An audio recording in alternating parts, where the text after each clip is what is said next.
Jeremias capítulo 6, vamos ler as escrituras.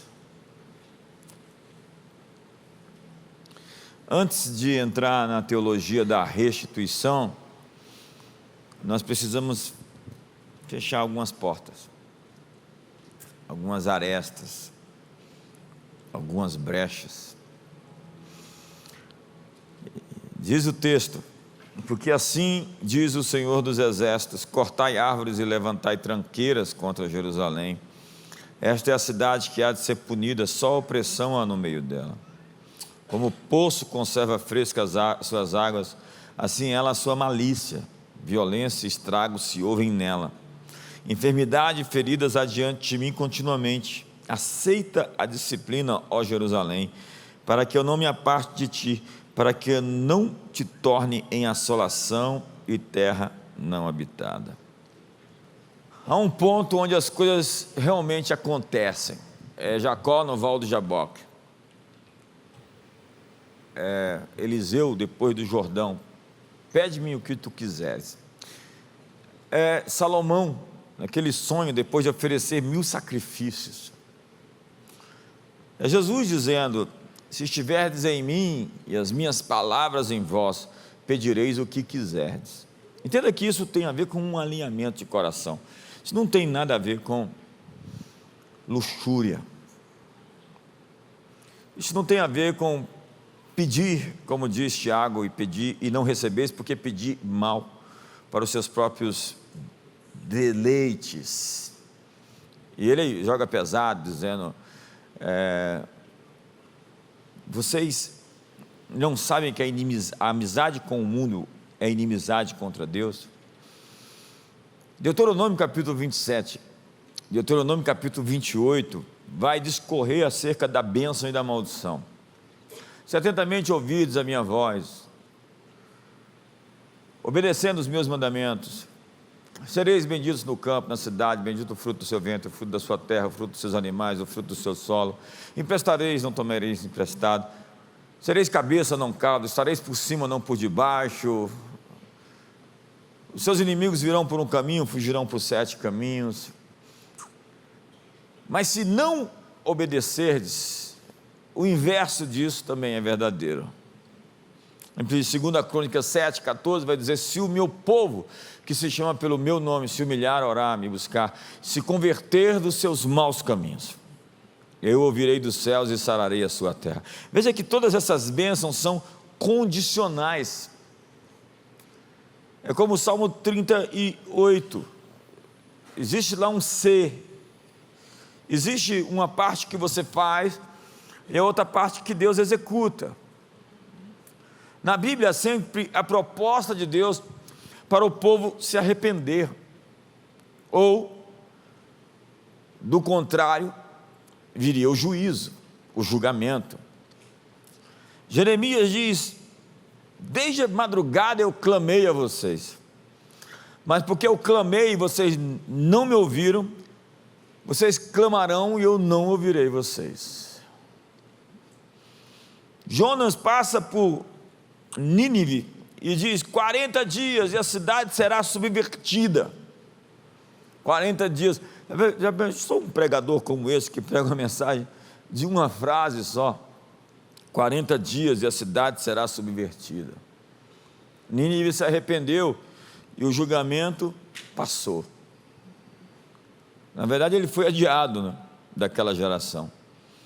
João Batista, Jesus, os discípulos tinham essa máxima de arrepender-vos. Eu não gosto dessa coisa que alguns acentuam de maneira inadequada nessa depravação total da humanidade. Eu entendo que é verdadeiro, que nós precisamos, para receber o melhor de Deus, um alinhamento de coração. Porque quando o povo de Deus faz o que é errado, a terra fica contaminada e já não tem redenção para o mundo.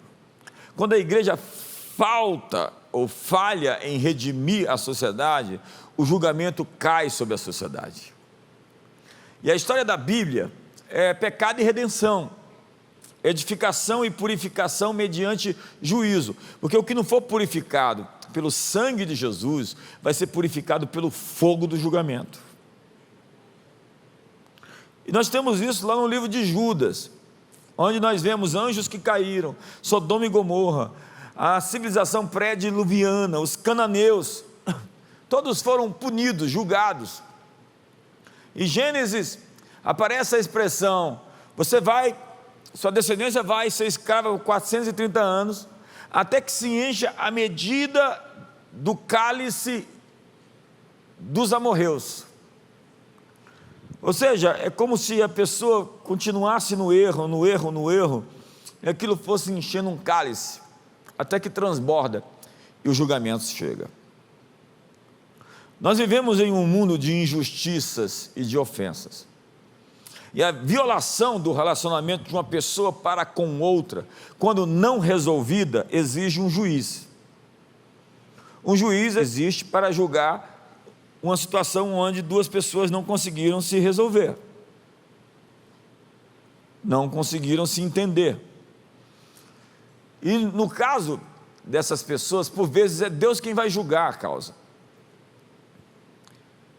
Em 1 Coríntios 11 vai dizer que às vezes é necessário o juízo para não haver uma condenação eterna. É Paulo falando da Santa Ceia, que se nós não nos julgarmos, nós seremos julgados por Deus para não sermos condenados com o mundo. Então Deus nos corrige, conforme diz o autor de Hebreus, porque nós somos filhos e não bastardos, e se estáis sem disciplina, sois bastardos e não filhos, porque um pai corrige um filho que ama. E se nós fracassamos em julgar a nós mesmos, Deus vai nos julgar. Se nós fracassamos em nos corrigir, Deus vai nos corrigir. Se você não arruma força para largar esse pecado, Deus vai dar um jeito de fazer você largá-lo de uma maneira dramática.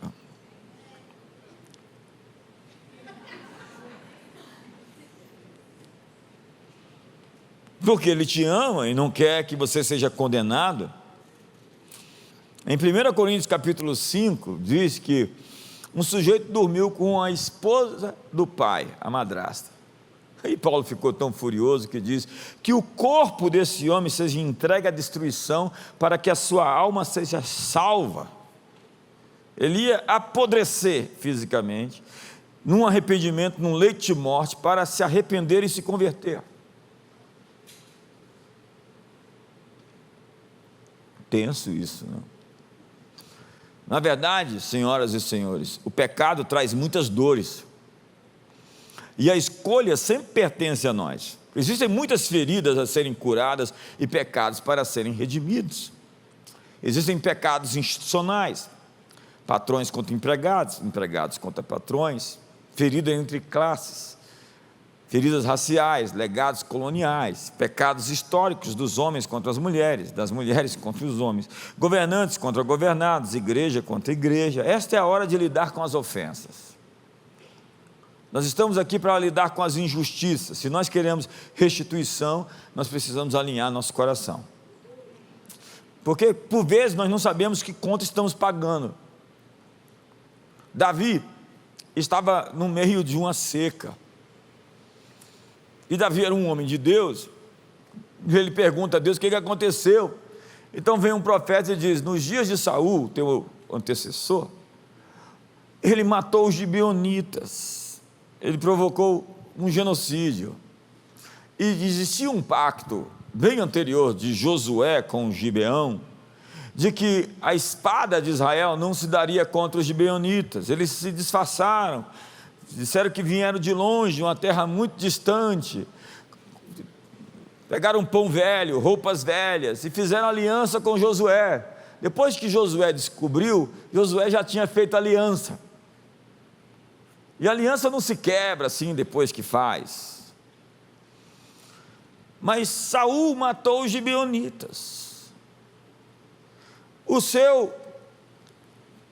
O novo rei Davi agora tem seca na terra e está pagando a conta do antigo rei. porque o sangue daqueles gibeonitas está clamando por justiça. Quantos estão comigo até aqui?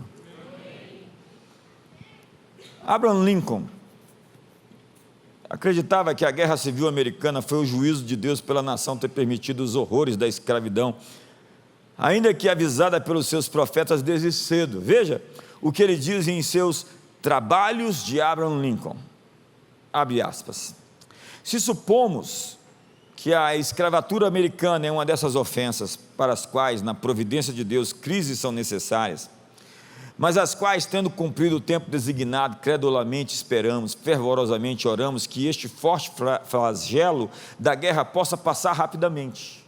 Porém, se Deus quiser que isso continue até que toda a riqueza acumulada pelos escravos nos 250 anos de trabalho árduo não remunerado se perca, e cada gota de sangue provocada pelo chicote seja paga por outra drenada pela espada, como foi dito 3.000 anos atrás, assim ainda deverá ser dito: os juízos do Senhor são verdadeiros e igualmente justos.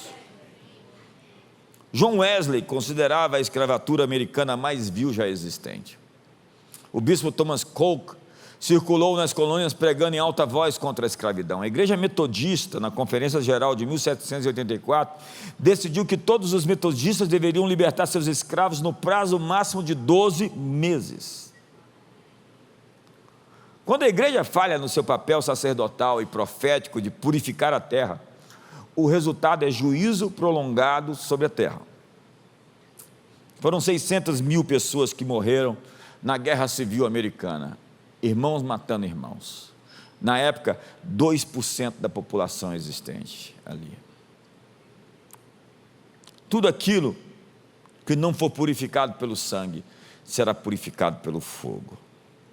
Então diz a Bíblia em Deuteronômio: será, porém, que se não deres ouvidos à voz do Senhor teu Deus, não cuidando em guardar, em cumprir todos os seus mandamentos, seus estatutos que hoje te ordeno, então virão todas essas maldições sobre ti e te alcançarão.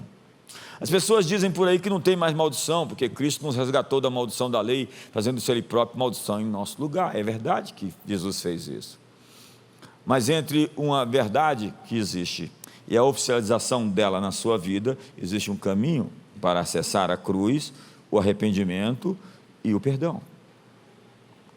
Quantos estão comigo aqui?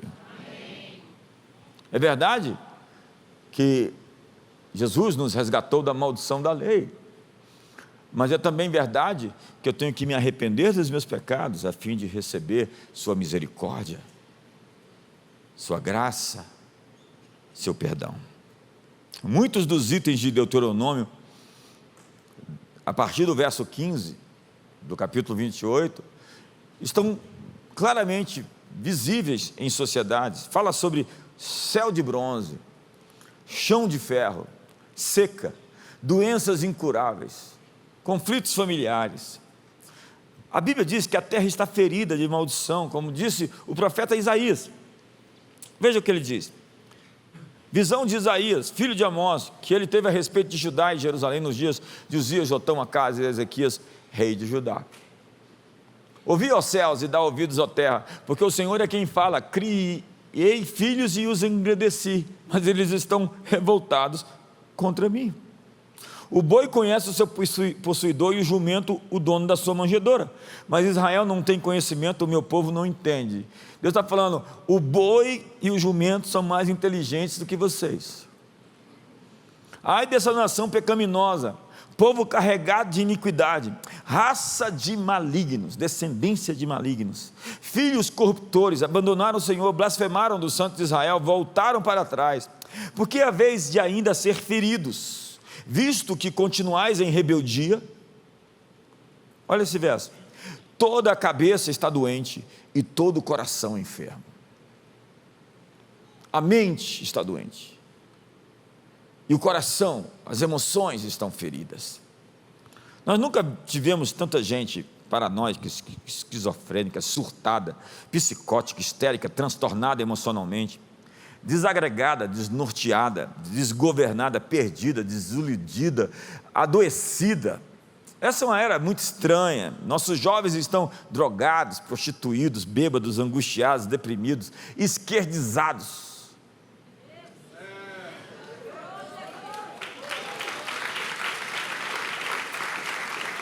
Olha o que diz o verso 6: desde a planta do pé até a cabeça não há nele coisa sã, senão feridas, contusões e chagas inflamadas, umas às outras, não espremidas, nem atadas, nem amolecidas com óleo.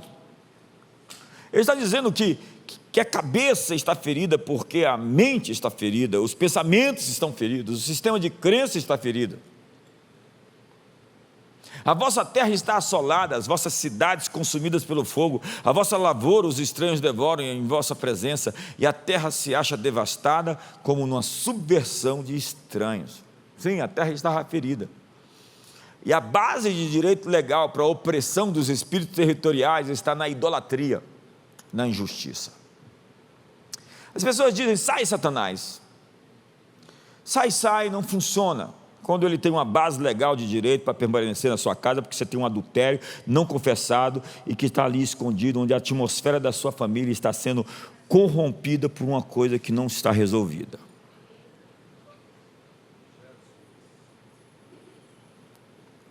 Então você precisa de ajuda. Cuidado com os fofoqueiros, mas procure um pastor, um líder, e busque ajuda.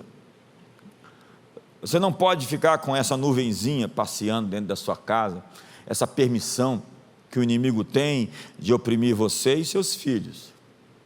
Diz Hebreus: leito sem mácula, porque os adúlteros e as adúlteras Deus vai julgar.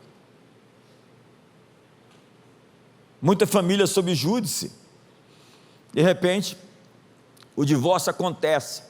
Quem tem coragem de pecar, tem que ter coragem de confessar.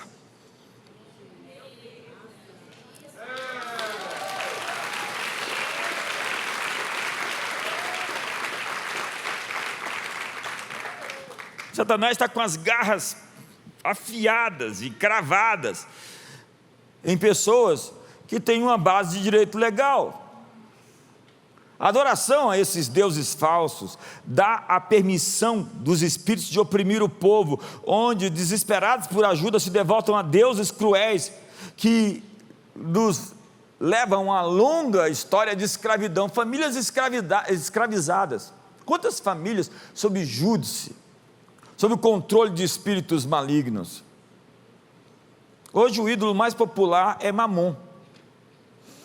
Seus devotos fazem qualquer coisa por dinheiro. Seus altares foram construídos em homenagem à fama, poder e riqueza. Há quem sirva a deusa Fortuna, como diz Isaías 65, verso 6. E nós estamos em Brasília, né?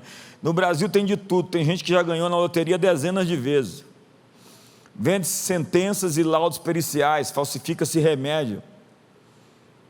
Gente que ensina peixe a nadar, onde funcionário público cria dificuldade para vender facilidade. Disse que o bêbado leu sobre os males que a bebida causa, então ele parou de ler.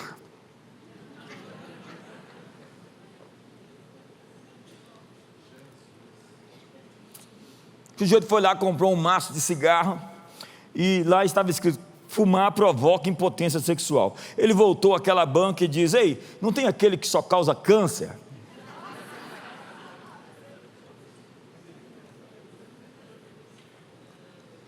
Fortalezas satânicas são construídas com base em litígios, contendas, ódios e amarguras. É o pecado não redimido clamando por justiça. Veja que quando um assassinato acontecia na cidade, os sacerdotes mediam a distância da cidade mais próxima a fim de fazer expiação para que aquele sangue não fosse reclamado da cidade e outro sangue fosse derramado. É como se o sangue derramado fortalecesse os espíritos a fim de que eles tumultuassem, provocassem mais e mais violência.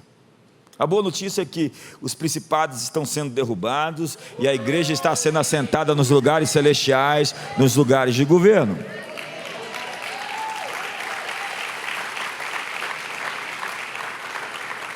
A injustiça abre a porta para a opressão demoníaca. Ei, quem pratica injustiça receberá injustiça em troca, e nisso não há acepção de pessoas.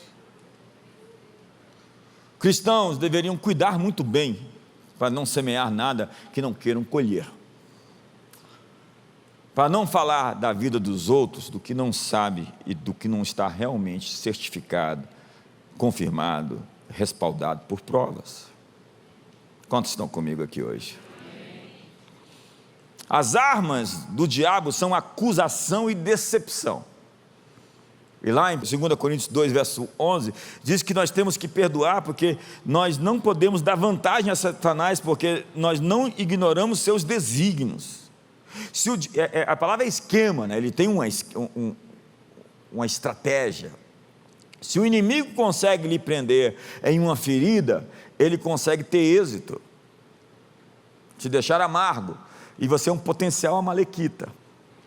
Quando você fica amargo, ácido, você está transmutando a sua natureza para alguém que está se corrompendo, se corroendo, se carcomendo por dentro. Não haja em vós nenhuma raiz de amargura que brotando vos perturbe e contamine os demais. Alguém amargurado normalmente contamina os outros. Então nós temos uma raça de ressentidos, que tem um potencial enorme de se tornar discípulos de Esaú, o avô dos amalequitas. É na ferida que os demônios se alojam. Jesus falou sobre os verdugos que atormentam as pessoas pela falta de perdão. Numa terra digna de juízo, Deus sempre de fato vai julgar. É preciso estar em dia, portanto, uns com os outros. É preciso estar limpo diante de Deus. E é preciso levar sua fatura até a cruz. Se andarmos na luz, como na luz Ele está, temos comunhão uns com os outros, e o sangue de Jesus nos purifica de todo pecado, porque Satanás é o príncipe das trevas, e ele, portanto, é aquele que tem jurisdição sobre aquilo que está na escuridão. Mas vós sois luz, e é preciso trazer redenção e cura. E a igreja, ao invés de viver essas coisas tão rasteiras que às vezes nas vidas de alguns crentes, nós deveríamos estar redimindo a sociedade lá fora. Nossas armas nesse caso são arrependimento, confissão, perdão, reconciliação e restituição. Aí começa a restituição. Paulo vai falar aos Coríntios: receio que indo outra vez o meu Deus me humilhe no meio de vós, e eu venha a chorar por muitos que outrora pecaram e não se arrependeram da impureza, prostituição e lascívia que cometeram. Paulo está dizendo, essas coisas estão aí, você acha que elas estão fora do tempo porque fazem alguns meses ou anos, mas você precisa lidar com isso, porque esse assunto ainda está presente. Dê um sorriso para o seu irmão e fala, vai melhorar. Ei, é melhor ficar vermelho algumas horas do que viver amarelo a vida inteira.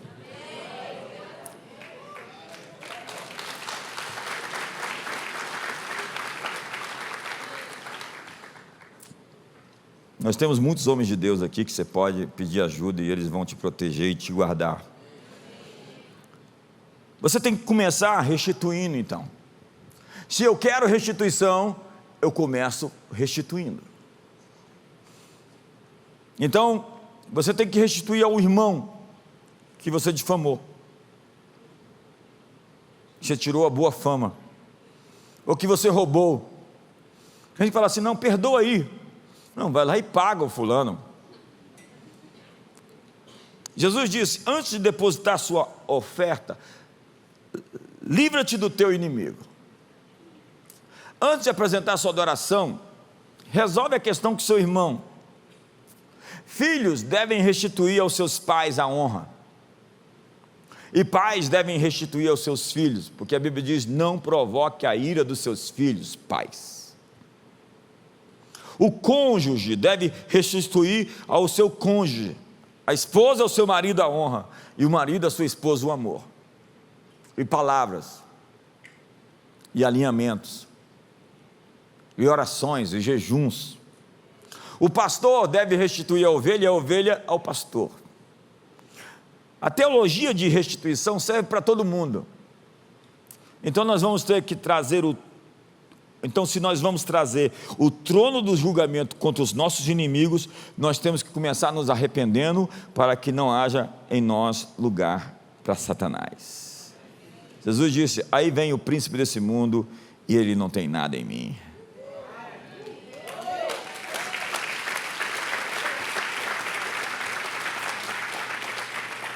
A Bíblia diz: os que encobrem as suas transgressões nunca prosperará, o que as confessa e deixa encontra misericórdia.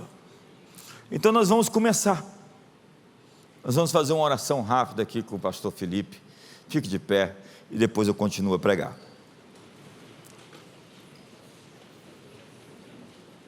É importante entender que a gente está entrando na brecha como intercessor, não só como pessoa, mas como linhagem. Então é importante você continuar renunciando, falando, sempre. Eu quero fazer uma oração antes e após ela eu vou orar e você vai repetir. Pai, em nome de Jesus, muito obrigado por essa noite. Nós nos sujeitamos a Ti e por isso podemos resistir ao diabo nesse momento. Nós amarramos o valente, Senhor, porque aquele que é mais valente é por nós.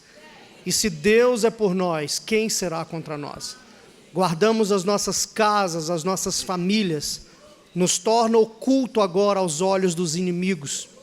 Que os Teus anjos estejam adiante de nós e atrás de nós, nos protegendo, pois a Sua palavra diz que um anjo do Senhor acampa ao redor daqueles que Te temem e o livra. Sobre essa palavra nós oramos agora em nome de Jesus. Ora comigo assim: Senhor Jesus, hoje, diante das testemunhas que aqui estão, físicas e espirituais, eu renovo a minha aliança com o Senhor, declarando que o Senhor Jesus é o meu Senhor e o meu Salvador. E hoje, como pessoa e linhagem, eu me coloco na brecha como intercessor para me arrepender, confessar e renunciar pecados e iniquidades praticados e nunca resolvidos de geração em geração. Hoje, como pessoa e linhagem, te peço perdão e renuncio o pecado da idolatria e todo ritual praticado a qualquer entidade que se move pela idolatria. Hoje, coloco toda a maldição da religiosidade e da idolatria na cruz do Calvário, quebrando a maldição da permuta de identidade. Peço perdão e renuncio toda experiência mística que realizamos, invocando espíritos e entidades, fazendo contato com o reino espiritual que não tenha sido pela verdadeira porta, que é Jesus Cristo. Eu renuncio toda oferenda, toda oferta dedicada, mesmo sem saber, a Satanás e seus demônios. Eu renuncio toda abertura de chakra e todo dom contaminado por meio de rituais e experiências místicas. Eu aplico agora o sangue de Jesus sobre esses rituais e canalizações demoníacas. Eu aplico o sangue de Jesus sobre os dons espirituais que eu tenho, purificando cada um deles. Eu declaro que quebrado está, pelo sangue de Jesus, toda influência maligna nos dons espirituais, na minha vida, na minha família e na minha descendência. Também peço perdão ao Senhor, como pessoa e linhagem, por todo o pecado que temos praticado ao longo das gerações, de sedução e lascívia, sensualidade, bestialidade e incesto, pensamentos impuros, fornicação e prostituição, adultério, masturbação e pornografia, poligamia, orgias sexuais, libertinagens, geração de filhos bastardos, estupro, fetichismo, pedofilia e toda perversão sexual. Coloco todos esses pecados que eu mesmo pratiquei, que a minha linhagem praticou, eu coloco na cruz de Cristo. Te peço perdão, Senhor, por todo o pacto de sangue que foi feito por meio da imoralidade, com espíritos de imoralidade. Eu desfaço essas alianças. Eu retiro agora todo o sangue derramado nas relações sexuais iníquas. Eu retiro esse sangue dos altares dos demônios. Todos os espíritos malignos que entraram na minha linhagem, que têm perseguido a minha vida, a vida dos meus familiares, em nome de Jesus, eu peço perdão, Senhor, por cada relação sexual ilícita, e eu me desligo agora, em corpo, alma e espírito, de todas as pessoas com quem eu me conectei, com relações iníquas.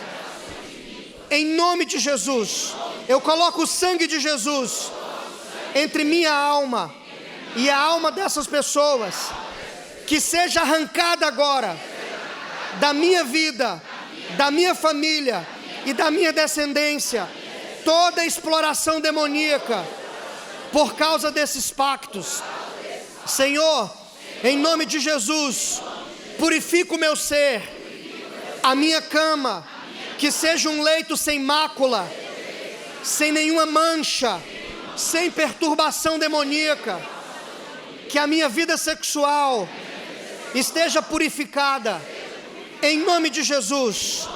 Também peço perdão, como pessoa e linhagem, por ter praticado aborto, por ter assassinado os nossos descendentes.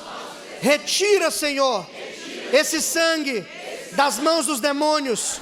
Desfaz agora esses pactos pelo sangue de Jesus, como pessoa e linhagem, esses pactos que estabelecemos com espírito de morte. Peço perdão por todo assassinato ou histórias de assassinato na minha família. Senhor, perdoa esses crimes, os motivos que induziram esses crimes. Senhor, no nome de Jesus, eu também peço perdão por todas as vezes que desejamos o mal ou a morte de alguém. Eu perdoo essas pessoas por qualquer coisa que elas tenham feito.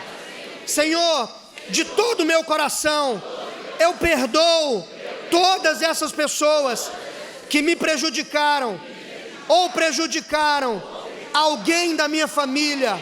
Eu solto essas pessoas agora, em nome de Jesus. Também peço perdão, como pessoa e linhagem, por todo o alcoolismo e as consequências desastrosas do alcoolismo. Perdoa, Senhor, o pecado do fumo, das drogas, hipocondria, roubos e furtos, glutonarias, brigas, vinganças, ansiedade, confusão, inveja, desobediência a Deus, desonra aos pais.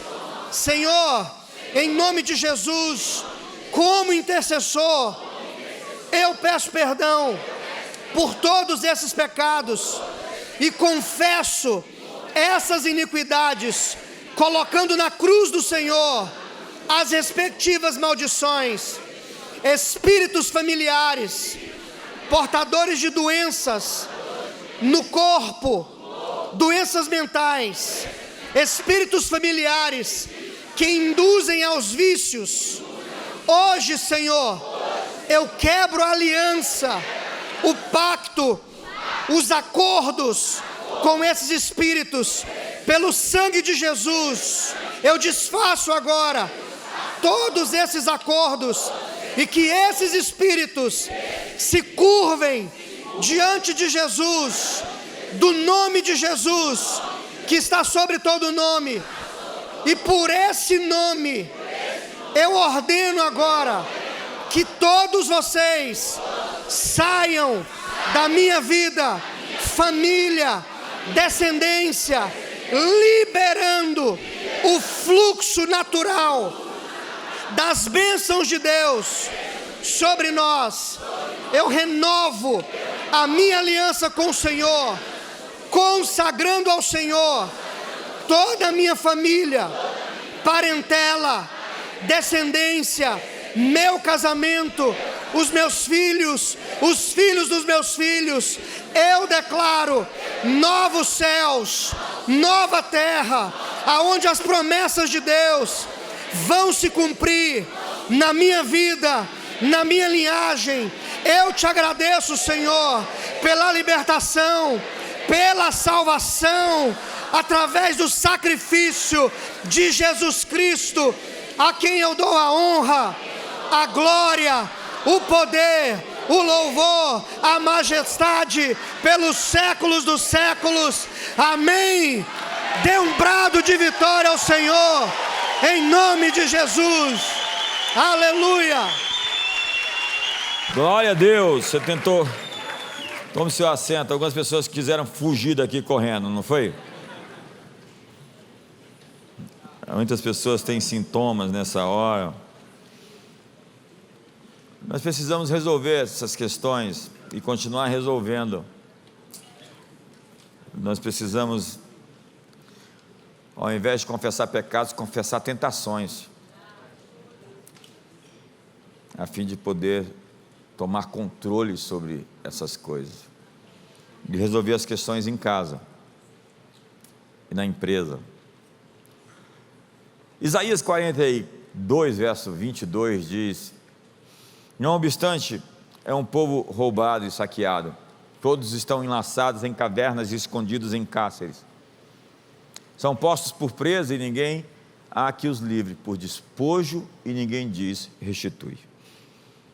O que a Bíblia está falando é que existe um povo que está aprisionado e que está acostumado a esse cativeiro. Eles aceitaram a condição normal de viver tomando remédio, viver dopado. Gente que se condicionou a viver para dormir, ter que se intoxicar, ou viver uma infelicidade no lar, uma infelicidade na família, viver em dívida, pagando conta atrasada, quando a Bíblia diz que você vai emprestar e não tomar emprestado, quando você segue e alinha seu espírito com Deus, muitas coisas vão acontecer. E uma das coisas que vai acontecer depois dessa oração aqui, é que muitos familiares seus estão sendo libertos hoje.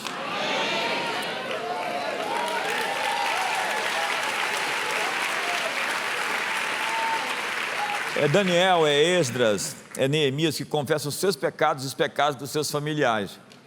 E quando você faz isso, você entra na brecha e se coloca um intercessor perante eles.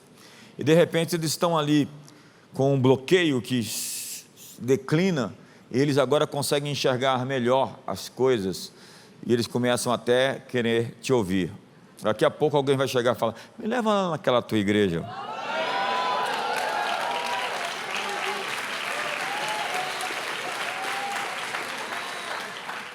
O que a Bíblia está querendo aqui nesse texto nos dizer é que nós temos que não aceitar a escravidão, porque essa não faz parte do plano de Deus para você.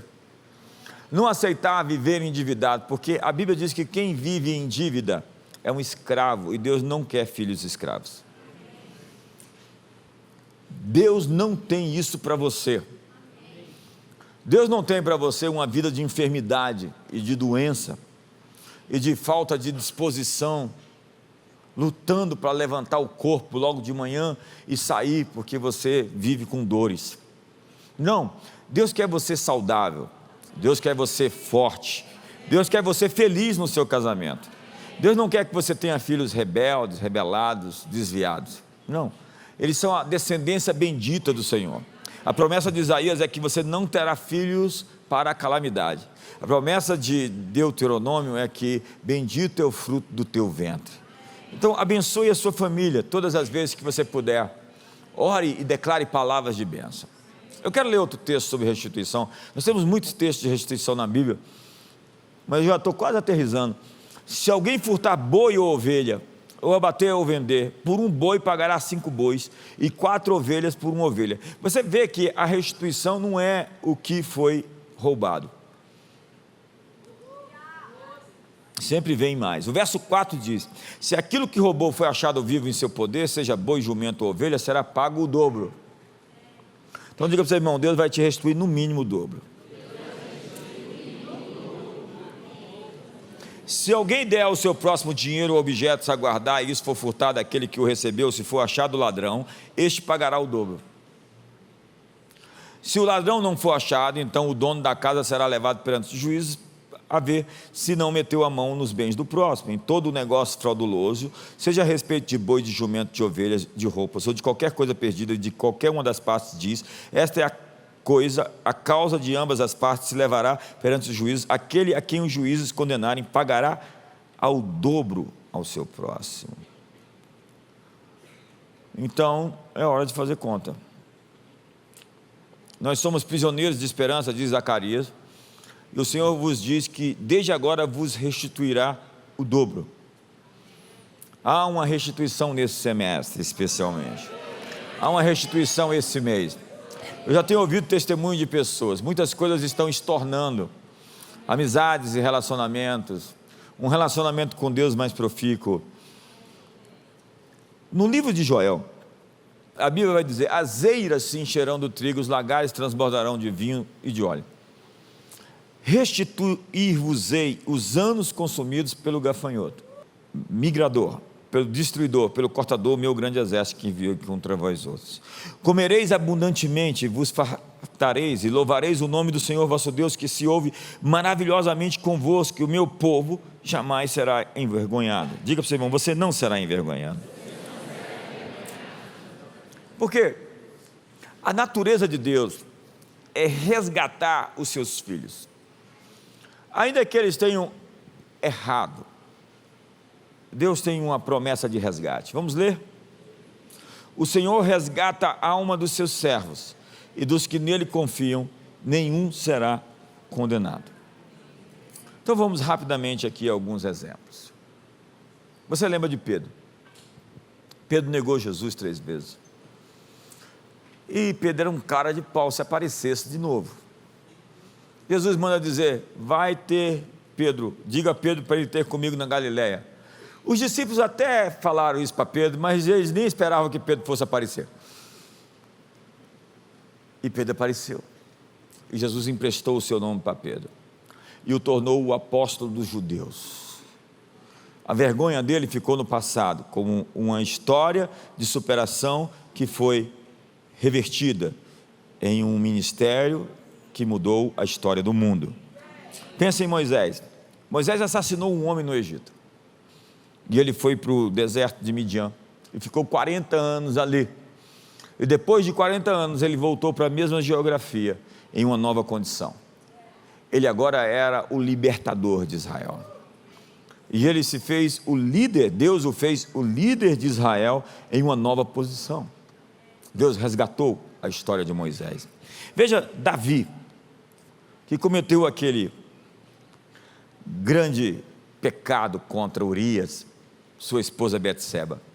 Deus foi capaz de resgatar a vida de Davi, porque ele se arrependeu, ainda que ele teve que pagar uma penalidade muito cara por aquele erro, não ficou barato. Veja Jacó. Jacó enganou seu irmão, enganou seu pai, quando ele se vestiu de Esaú e se apresentou. E o mais interessante é que o pecado acha aquele que o pratica. Logo depois, ele dá uma camisa, uma blusa, um manto para o seu filho José, a quem ele amava tanto. E os seus irmãos o vendem como escravo e dizem para ele que ele tinha sido morto por uma fera do campo. Era uma mentira. Ele enganou e foi enganado. A Bíblia diz que a vida do ímpio é enganar e ser enganado, como correr atrás do vento. Quantos estão comigo? Correr atrás do vento é aquele cachorro que está querendo morder o próprio rabo, já viu? É mais ou menos isso. É tentar ir a um lugar onde você nunca consegue sair. É estar preso num loop. Mas entenda que anos depois de viver ressentido, amargurado e sofrendo pela morte do filho, Jacó descobriu que seu filho estava vivo. E no final da vida de Jacó, ele foi capaz de profetizar sobre a vida de cada um dos seus filhos. Mensagens proféticas, porque Deus no fim da vida o resgatou. Diga ao seu irmão, Deus tem um resgate para você. Eu quero terminar falando sobre os filhos de José. Você sabe a história de José. Você sabe a trajetória que ele teve que viver para chegar até o palácio. Mas ali não foi sem dor. O autor de Gênesis diz que aquele menino, ele se desesperou no fundo daquele poço. E quando os irmãos dele apareceram, toda a casa de Faraó ouviu o choro de José. Ele não chorava, ele gemia. Aquela dor estava guardada. Havia algo dentro dele não resolvido. Eu estou falando para pessoas aqui que têm coisas não resolvidas. Traições e dores. Perdas, decepções, frustrações imensas, porque você não alcançou o objetivo e metas. Você tenta até parecer forte, mas existe algo dentro de você que ainda não fechou a conta. Decepções e perdas. Mas você está na estrada da restituição esses dias. Quando os filhos de José nasceram, veja como ele os chamou. Gênesis 41, verso 50. Antes de chegar a fome, nasceram 2 filhos a José, os quais lhe deu Asenate, filha de Potífera, sacerdote de On. José ao primogênito chamou de Manassés, pois disse: Deus me fez esquecer de todos os meus trabalhos e de toda a casa de meu pai. Manassés significa ele esqueceu. De fato, ele não esqueceu aqui, mas o bem que foi feito a ele foi tão maior que toda dureza, que toda dor, que toda tragédia, que superou em muito toda a tristeza da vida dele que ele viveu anteriormente.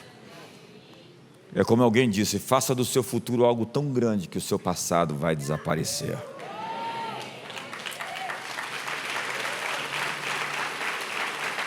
Deus tem para você algo tão extraordinário que o que você viveu, as dores, as tristezas, você vai lembrar, mas não vai lembrar emocionalmente mais. É uma lembrança na mente que você realmente viveu aquilo e aquilo foi dolorido, mas que você superou, que você prevaleceu. E é isso que ele vai dizer para os irmãos quando os irmãos o procuram: ei, o mal que vocês intentaram contra mim, Deus o tornou em bem, como hoje o vedes. Vocês não souberam, mas vocês me mandaram na frente para salvar o mundo. Havia um propósito nisso tudo. Ei, Deus vai dar um propósito a isso tudo. Eu acho que você não entendeu. Deus vai dar um propósito a isso tudo. Cada coisa vai ter um propósito. Agora o segundo filho está lá no verso 52. Ao segundo chamou-lhe Efraim, pois disse: Deus me fez próspero na terra da minha aflição. Isso sim é uma mensagem. Deus te fez frutífero, fértil. Ou aquele que multiplica significa Efraim. Você está na estrada da sua restituição e Deus vai te fazer prosperar na terra onde você sofreu, onde você padeceu. Pai, eu oro por todas essas mãos levantadas hoje, por todas essas pessoas que têm algo a dizer. Restitui. Pessoas que foram difamadas aqui, caluniadas, isso doeu e dói tanto. E eu quero dizer, restitui a boa fama, restitui a dignidade, restitui o bom nome. Pessoas que sofreram traições aqui cruéis, de familiares, ou da esposa, ou do marido. Senhor, nós dizemos, restitui hoje a pureza, a santidade, a verdade. Pessoas que perderam dinheiro, emprego, que tinham, Senhor, um poder monetário, que lhes foi tomado. E alguns aqui foram os pais e os avós que cometeram erros e que levaram a família para o fundo. Mas o Senhor é aquele que tira o necessitado do monturo e faz-o assentar com os príncipes do teu povo. Tira do fundo hoje e ergue, dá um padrão, uma nova porção. Senhor, que nesse semestre o Senhor gire uma chave financeira na vida dos teus filhos, que heranças, que contratos sejam assinados, que decisões judiciais sejam favoráveis, que bênçãos sobre bênçãos venham, que promoções aconteçam. Sim, Senhor. Eu quero declarar hoje, Senhor, sobre as pessoas que enfermas estão, a cura, o poder do Espírito Santo vivificando cada célula mortal do seu corpo agora. Seja tocado na sua condição física, em seus órgãos, em seus nervos, em seu sangue. Seja fortalecido no seu homem interior.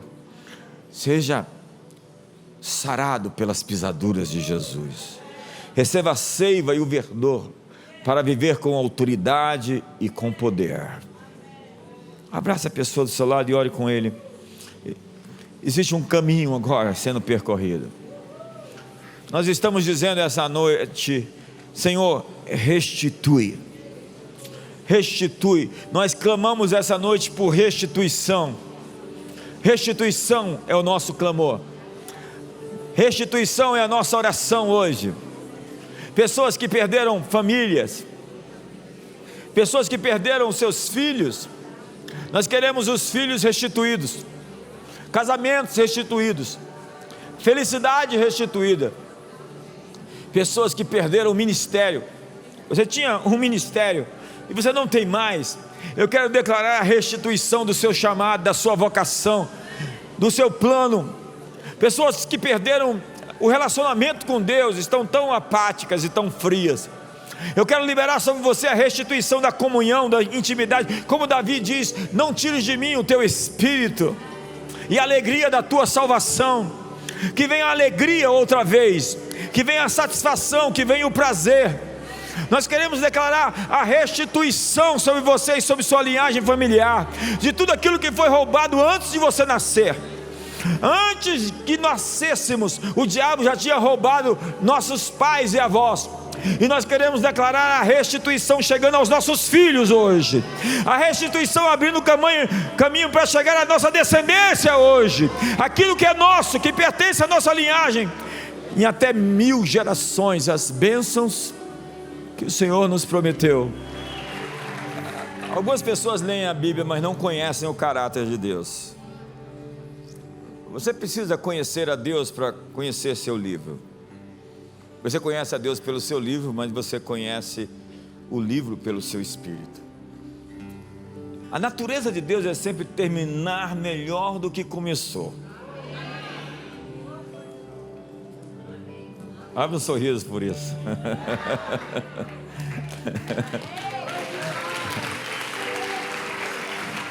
Ele diz que a glória dessa nova casa será maior do que a da primeira.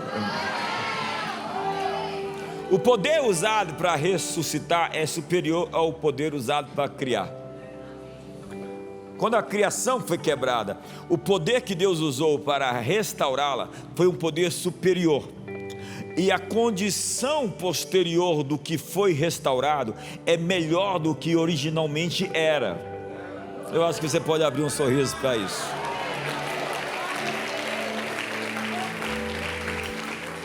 Então isso não é jargão evangélico, sabe? Isso é a natureza, o caráter do seu Pai Celestial. Eu vim aqui declarar que o que foi quebrado está sendo restaurado a uma posição, a uma condição melhorada do que era antes. E o que começou e que era bom, que você viveu talvez no passado, Deus diz que vai terminar ainda muito melhor do que era antes. Mas você simplesmente tem que alinhar seu coração e viver em restituição, viver em perdão, viver em misericórdia, viver com graça e não em amargura, em ressentimento, em crítica. Os amalequitas querem destruir a gente, mas por vezes o amalequita quer morar dentro de nós, quer transmutar a nossa natureza. E nós precisamos lidar com isso, a fim de que nós não nos privemos da graça de Deus. Entregamos para Deus tudo, confiamos nele, e o mais Ele vai fazer.